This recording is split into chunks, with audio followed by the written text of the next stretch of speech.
আম গাছের আম দেখি আর লোভ সামলাইতে না পারে আই গেলাম আম গাছের নিচে আইয়া একটাও আম পাইলাম না। বহুত দিন থেকে ওয়েট করি আর তুফান বাতাস দিলে গাছের নিচর খাচ্চা আম তুবাইয়া জমাইয়া কিছু একটা রেসিপি বানাইমু। তো এই আশাটা আর ফুরা হইল না। যাই হোক এখন আমি গাছ থেকে কয়েকটা খাচ্চা আম পারিমু। গাছের খাচ্চা আম বেশি পারা যাইতো না, কারণ খাচ্চা আম বেশ পারিলে গাইল খাইমু। আর বাড়ির গাছের আম খাইয়া সবে মিলিয়ে খাইতে মজাও আলাদা, আর ইটা আমার টেস্টও আলাদা থাকে। গাছও এখন অত বেশি আমও নাই। গাছের আম ছোটো থাকতে বাতাস তুফান দিয়ে গাছের অর্ধেক আম ফালাই দিছে। এখানে আমি কয়েকটা আম ফাড়িয়া চুলিয়া ছোটো ছোটো টুকরা করিয়া কাটি লাইছি। আর এখন বালা করিয়া দই লাইমু, যাতে গুড়া বালি দুলাইতে কিছু থাকে না। এখন আম সিদ্ধ হরমু লবণার পানি দিয়া। আম সিদ্ধ হইতে বেশি সময় লাগে না, 4-5 মিনিট মতো লাগে। আমি ছোটো ছোটো টুকরা করিয়া আম সিদ্ধ করিয়া সময় আরও কম লাগতো। তো এই তো আম সিদ্ধ হয়ে গেছে, আর আমি এখন একটা বাটির ডালি লাইমু ঠান্ডা হওয়ার লাগিয়া। ঠান্ডা হওয়ার পরে আমি হাত দিয়া বা চামচ বা অন্য কিছু দিয়া গালি লাইমু, আর না হইলে মিক্সার গ্রাইন্ডারও গ্রাইন্ড করা যাইব।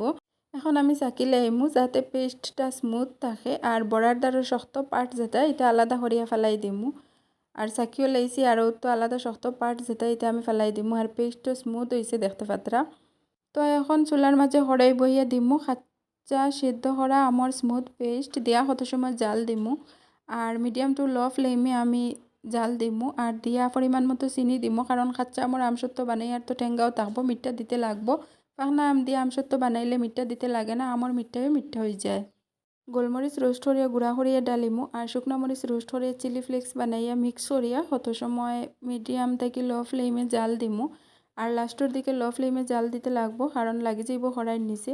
কত সময় জাল দেওয়ার পরে ফুটিয়া উঠের, আর জাল দিতে সময়ও বেশি লাগবো, কারণ লো ফ্লেমে জাল দিতে লাগবো। আম সিদ্ধ করতে বেশি পানি দিয়ে সিদ্ধ করার কারণে এখন জাল দিয়ে আমার পানি শুকাইতে লাগবো। শুকাইয়া আমি আটা আটা বানাইমু, যত সময় আটা আটা না হইব তত সময় জাল দিমু লো ফ্লেমে। আর এখন দেখি কিছু আটা আটা হয়েছে, তো আমি এখন ট্রাই করমু পারফেক্ট হয়েছে নি। আমি একটা বাটিত পানি লইয়া দেখমু ফালাইয়া কিছু চিত্রি গেছে, এখনও পারফেক্ট হয়েছে না, আরও কত সময় জাল দিতে লাগবো। জাল দিয়ে আটাইতে সময় খেয়াল করবা খুব বেশি চিট্টা দেয়, আমার তো চিট্টা ফুরিয়া হাত প্রায় জ্বলিয়া শেষ।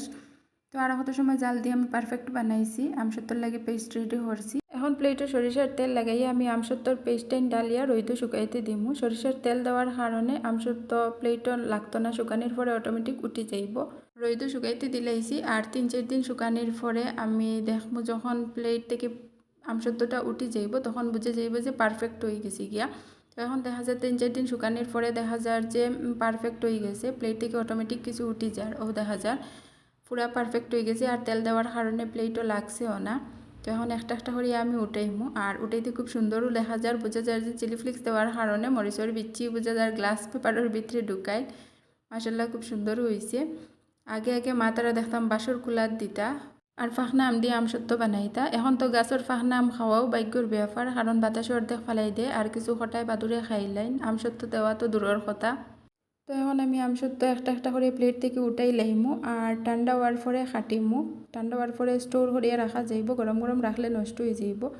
আর এখন আমি কাটিয়া রোল করিয়া যে কোনো সাইজ বা যে কোনো শেপে রাখা যায়, এমনিও স্টোর করিয়া রাখা যায়। আর ফ্রিজে রাখলে তো আর অসুবিধা নেই, নষ্টও হয় না, বেশি দিন রাখা যায়। পাখনা আমার আমসত্বর টেস্ট যেরকম, খাচ্চা আমার আমসত্বর টেস্ট তার থেকে আরও বেশি ভালো। তো আপনারা একবার বানাইয়া ট্রাই করিয়া দেখবা।